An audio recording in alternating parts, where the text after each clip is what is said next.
Nagising si Lucille sa hindi pamilyar na lugar. Kagad siya nataranta dahil di niya alam kung nasan ba siya. Ang huling naalala niya, tinakpan ng bodyguard ni Archer ang ilong niya na isang panyo, kaya nawalan siya ng malay. Kuya, gising ng asawa mo? Dirig niyang sigaw ng isang bata. Bubangon siya at lumabas sa silid na kinaroroonan niya. Biglang uminit ang ulo niya na makita niyang walang hiyang lalaki. Kaya di niya rin napansin na may iba pang tao maliban sa kanilang dalawa. Anong ginagawa mo sa akin? Nasaan ako? Sigaw ni Lucille kay Gael. Sa bahay namin. Sagot sa kanya ng lalaki. Bahay? Bahay niyo? Bakit mo ako Hindi niya natapos ang sasabihin dahil may dalawang matandang nakatingin sa kanila at may mga maliliit din na mga bata na parabang nagtataka mga ito. Nakiramdam ng hiya si Lucille kaya naman hinili niya ang lalaki pabalik sa loob ng silid niya. What the shit are you doing? Ibalik mo ko sa Manila. Ibalik mo ko sa asawa ko. Utos niya sa lalaki. Ako ang asawa mo. Sagot sa kanya ng lalaki talatang nainis ito sa sinabi niya. Hindi ikaw. Hinalik ka ni Gael si Lucille kaya naman natahimik ito. Hindi alam ni Lucille pero may kakaiba sa halik sa kanya ng lalaki. Ang halik na pamilyar sa kanya. Ang halik na lagi niyang hinahanap-hanap pero pinigilan niya ang kanyang sarili. Hindi siya makakapayag na maging asawa ang isang hampas lupang lalaki. At dahil si Archer lang ang mahal niya, kahit pa masasabi may itsura din ng lalaking to. Bitiwan mo ako. Sa tingin mo ba talaga may tatago niyo ako dito? Aalis ako, tumanda ka sa akin pag nakalis ako dito. Kung makakaalis ka pa dito, sabi ni Gael. I hate you. I hate you. Sigaw niya at pinaghahampas ang dibdib ng lalaki. Stop it. Utos sa kanya ni Gael. Di naman siya tumigil at patuloy nitong pinaghahampas ng lalaki hanggang sa napagod siya. Mabilis namang lumabas si Gael at naiwan siya mag-isa sa loob ng silid nito. Napaiyak na lang si Lucille sa sobrang galit niya. How can she survive in this kind of place? Parang di niya kayang mabuhay sa ganitong lugar. Higit sa lahat, hindi niya kaya ng lalaking yun ang legal niyang asawa. I hate you, Archer. Humanda ka sa pagbabalik ko. Magbabayad ka. Kayo ng ama mo. Mga sinunghaling sila. Niloko nila ako. I'm sorry, Dad. Alam ko nahihirapan kayo dahil sa kagagawan ko. Naikayom niya ang kanyang mga palad sa galit at di niya napigilan na lumanda sa masagana niyang luha sa mga mata niya. Nasaan ang anak ko? Tanong ng daddy ni Lucille kay Mr. Evans. Hindi ko alam. Baka nasa kondo ni Archer. Sagot naman ito sa kanya. Bakit hindi mo sinabi sa akin na nakulong ang anak ko? Ano bang ginagawa mo? Sigaw ng ama ni Lucille. Do not raise your voice here. Paano ko hindi magagalit? Alam kong tatawag sa akin ang anak ko pero hanggang ngayon wala pa rin. This is your idea kahit alam natin na hindi gusto ng anak mo ang anak ko. You promised me na magiging okay lang siya, na magiging masayang anak ko pero sumama ang anak niyo sa kabit niya. Biglang dumating si Archer. Anong sabi mo? Nakakunot ang noong tanong niya kay Archer. I know that you heard me pero uulitin ko. Sumama ang anak mo sa kabit niya. Ang bodyguard ko. Si Gael at niloko niya ako.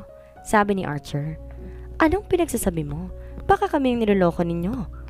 Kasal na sa ibang anak mo bago siya nagpakasal sa akin? That's impossible. Alam natin ikaw lang gusto ng anak ko. Nanggigigil na bulalas ng matanda. Hindi mo kailangan maniwala sa akin. Just see it for yourself. Kaya wag niyo na ako isali sa usaping to dahil biktima lang din ako. Saad ni Archer bago lumabas. Sumama naman pala sa iba. Hindi na natapos ni Mr. Evans ang sasabihin niya dahil biglang may tumama na kamao sa mukha niya. Hayop ka? Pati ba naman anak ko? Akala ko pa naman kaibigan kita pero ikaw lang din palang sisira sa buhay ng anak ko. Hayop ka? Mali na pinagkatiwalaan kita. Sigaw nito at muling sinuntok ang mukha ng dati niyang kaibigan. Bakit mo sinasaktan ang asawa ko? Sigaw ni Mrs. Evans. Itanong mo sa asawa mo. Sigaw ng ama ni Lucille at mabilis tong lumabas sa opisina ni Evans. Galit na galit siya. Hindi niya akalain ganito ang mangyayari sa anak niya. Hindi siya naniniwala na sumama ang anak niya sa ibang lalaki. Sana noon pa lang naniwala na siya kay Primo, natuso at masama si Evans.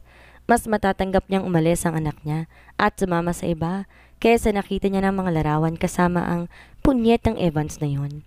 Mahal niya ang anak niya kaya naman hinayaan niya ito na mapalapit sa mga Evans. Sinuportahan niya to dahil nais itong magpakasal kay Archer. Hahanapin kita, anak, saad niya sa kanyang sarili.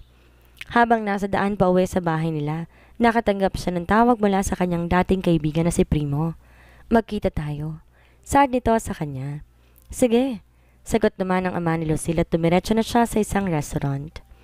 Samantala, sa opisina ni Mr. Evans, nag-aalala si Mrs. Evans dahil namumulang pisngi ng kanyang asawa. Ano bang nangyari, honey? Tanong niya sa kanyang asawa. Hinahanap niya si Lucille. Bakit? Nasaan ba si Lucille? Di ba nandun siya kay Archer? Okay naman siya, di ba? Ang sabi ni Archer, sumama kay Gael. Gael? Sa bodyguard ni Archer? Hindi makapaniwalang tanong niya. Oo. Sagot nito sabay kuha ng isang litrato na nahulog. Kaagad naman tong napansin ni Mrs. Evans. What's that? Nothing, honey. Sagot nito sa ginang. What are these? So may relasyon talaga sila? I can't believe it. Bulalas ng ginang habang isa-isang tiningnan ang mga larawan ni Lucille at Gael. Pero hindi na paghandaan ang huling litrato na bubungad sa kanya. Bakit? Bakit? Sigaw niya sa asawa habang nag-uunahang tumulo ang mga luha niya. Let me explain, honey. Explain? Anong ipapaliwanag mo sa akin? Ang kabobohan ninyo? Bakit mo ito nagawa sa akin? Bakit? At bakit si Lucille pa? Sigaw sa asawa at tinapon sa mukha na kahuban na litrato ng dalawa. Ginawa ko lang yan para kunin sa kanyang company nila. Pagdadahilan ni Mr. Evans. Nagustuhan mo ba? Nagustuhan mo ba ang ginawa ninyo? Pasigaw na tanong nito sa asawa niya. Hindi to magsalita kahit nasaktan siya. Hindi niya akalain na sa kabila ng pagtanggap niya sa babaeng iyon at sa pagiging mabuti niyang asawa, magagawa pa rin siyang lukohin ng lalaki. I hate you! Sigaw niya sa asawa niya at mabilis na lumabas sa opisina. Shit! Humanda ka sa akin, Archer. Kasalanan mo to. Sigaw na Mr. Evans sabay suntok sa mesa niya. Sobrang bilis ng mga araw. Halos hindi ko na namalayan naging busy ako sa school at OFT ko. Sobrang dami kong hinahabol para lang matapos ang lahat. Halos wala na kaming time ni Drew pero naintindihan naman namin ang isa't isa. Lalo na ako. Tuwing uuwi ako nakakulong ako kagad sa sobrang pagod. Gusto ko makagraduate kaya naman pagsusunog na ng kilay ang ginagawa ko. Naging tahimik ang buhay ko at wala nang nanggugulo pa sa akin. Kahit ang mga stepsisters ko hindi na ako kinukulit. At ngayong araw ang pictorial namin para sa graduation pic. Simpleng makeup lang pinalagay ko sa mukha ko. Kahit na nag-hire ang asawa ko na makeup artist. Gusto ko kasi maging natural lang itsura ko sa toga picture ko. You look so gorgeous, mi vida. Sabi sa akin ni Drew habang nasa kabilang linya. Nag-uusap kami ngayon na dalawa via video call. Uy, umayos ka nga dyan? Sabi ko sa kanya. I'm telling the truth. Mas lalo kang gumanda ngayon. Nakangiti pang sabi niya sa akin. Thank you po. Nakangiti pang sabi ko sa kanya. See you tonight. Sabi pa niya sa akin. See you, love. Sagot ko bago ko binaba ang tawag. Naglakad na ako papunta sa room kung saan ang pictorial room namin. Pumila na ako kasama mga kaklase ko hanggang sa natapos na ako. Kagad naman akong umuwi dahil nakaramdam ako ng pagod. Nakatulog ako at nagising ako alas 7 ng gabi. Kagad kong sinilip ang phone ko dahil baka tumawag si Drew pero wala siyang tawag. Sinubukan ko rin na tawagan siya pero hindi ko siya makontakt. Hanggang sa bumaba na lang ako para kumain ng dinner. Medyo malungkot ako dahil wala rin si Papa. Konti lang kinain ko at umakit na ulit ako sa silid ko. Ilang oras ako nakatitig sa phone ko at nagbabaka sakali na tatawag ng asawa ko pero wala pa rin talaga. Hindi ko na kaya maghintay pa kaya naman natulog na ako dahil hindi maganda sa akin na nagpupuyat ako. Kinabukasan maaga kong gumising pero wala pa rin siya. Walang bakas na umuwi na siya. Ngayon lang siya hindi tumupad sa sinabi niya pero naisip ko rin baka busy lamang siya. My love. Sorry love. Hindi ako nakauwi kagabi. Sobrang sakit kasi ng ulo ko kaya hindi ko namalayan. Nakatulog na pala ako kagabi. Basa ko sa text na pinadala niya. Me. Okay love. Uminom ka ng gamot. Nagpadala ako ng mensahe bago ko pumasok ng banyo. Habang nakatingin ako sa salamin, napangiti ako ng bigla habang nakatingin sa tiyan ko dahil may umbok na ang tiyan ko. Maliit pa pero meron na. Noon nakaraan galing ako kay doktora at maayos naman ang kalagayan ni baby. Baby, sa wakas graduating na si mommy. In 2 weeks aakit na si mommy sa stage. Ang saya-saya ko anak. Thank you dahil hindi mo ako iniwan na talagang kumapit ka. Mahal na mahal kita anak ko. Malambing nakausap ko sa tiyan ko. Naligo na ako dahil may lakad na naman ako ngayon. Super busy talaga ng buhay ko. Di bale, 2 weeks na lang naman ang hihintayin ko. Hanggang sa ngayon, kasama ko pa rin ang dalawa kong bodyguard. Masasanay na rin akong nasa paligid sila, kaya naman hindi na ako naiilang. Kuya Liam, pwede ba tayong dumaan sa asawa ko? Tanong ko sa kanya dahil maaga pa naman. Okay ma'am, sagot niya sa akin. Di kami dumaan sa front door dahil ayoko naman nakunin ng pansin ng mga empleyado niya. Pagdating ko sa office niya, wala pa siya dahil nasa meeting pa. Intayin niyo na lang po si sir, ma'am, sabi sa akin ng sekretary niya. Okay, nakangiti pang sabi ko sa kanya. Lumabas siya at naiwan ako dito sa office ni Drew. Napangiti ako dahil may picture kami na nasa frame. Tumayo ako dito sa harap ng glass wall niya at nakatingin ako sa ibaba. Sobrang busy ng mga tao. Traffic sa kalsada nakikita ko. I miss you. Bulong niya sa tenga ko at naramdaman ko mga braso niya na pumulupot sa katawan ko. I miss you, love. Okay lang ba na ako na ang pumunta dito? Tanong ko sa kanya. Of course, mi vida. I'm sorry kung di ako nakauwi kagabi. Sabi niya sa akin. I understand po. Maaga lang ako natapos sa ginagawa ko kanina sa office kaya dumaan kami dito. Kung busy ka, uuwi na ako. Sabi ko sa kanya. Okay lang na dito ka? Tatapusin ko lang trabaho ko and let's have dinner later. Sabi niya sa akin. Okay po. Nakangiting sabi ko sa kanya. Hinalikan niya ako at kagad ko namang tinugon hanggang sa naging mapusok na kaming dalawa. Love, we need to stop now. May tatapusin ka pang work. Sabi ko sa kanya. Okay, sagot niya sa akin. Hinalikan niya ako mabilis lang at pumunta na siya sa table niya. Ako naman ay naglakad na papunta sa my couch. Humiga ako dahil inaantok ako. Love, iidlip lang ako ha? Sabi ko sa kanya. Okay, mi vida. Sagot niya sa akin kaya naman pumikit na ako. Nagising ako dahil sa kakaibang sensasyon na nararamdaman ko. Nang idilat ko ang mga mata ko ay nakita kong asawa ko na nasa pagitan ng hita ko. Love? Tawag ko sa kanya. Ngumiti lang siya at bumalik na ulit sa ginagawa niya. Nakasuot lang kasi ako ng bestida kaya naman malayo niyang nagagawa ang nais niya. Drew, tawag ko sa pangalan niya. Nandito na kami ngayon sa restaurant at magkatabi kami pero itong asawa ko gumagana na naman ng kapiluhan. Love, behave. Sabi ko pa sa kanya pero ngumisi lang siya sa akin. Mabuti na lang dumating na ang pagkain namin kaya naman tumigil siya. Pero habang kumakain kami nakita kong daddy ko. Love, kakausapin ko lang daddy ko. Sabi ko sa kanya. Ngumiti siya sa akin. Tumayo naman ako para lapitan ng daddy ko. Dad, tawag ko sa kanya. Carol, can we talk? Tanong ko sa kanya. About what? Seryoso pang tanong niya sa akin. Graduation ko na po in 2 weeks. Sana po makapunta kayo. Sabi ko pa sa kanya. Sa tingin mo ba talaga pupunta kami? Matari na tanong sa akin ng stepmom ko. Kapag may time ka po, daddy, kahit mo lang po pumunta kayo. Sabi ko at hindi ko na pinansin pa ang stepmom ko. Pag-iisipan ko, sagot niya sa akin. Salamat po. Sabi ko pa sa kanya. Ano pang hinihintay mo? Alis, nakakasira ka na ng gabi namin? Pagtataboy sa akin ng stepmom ko. Hindi ako nagsasalita at bumalik na lang ako sa mesa namin ni Drew. Kahit na maraming di magandang nangyari sa amin ni Daddy, gusto ko pa rin na nararoon siya. At umaasa ako na kahit isang beses ay pumunta siya sa mahalagang kaganapan ng buhay ko. Dahil siya pa rin ang daddy ko at mahal ko pa rin siya.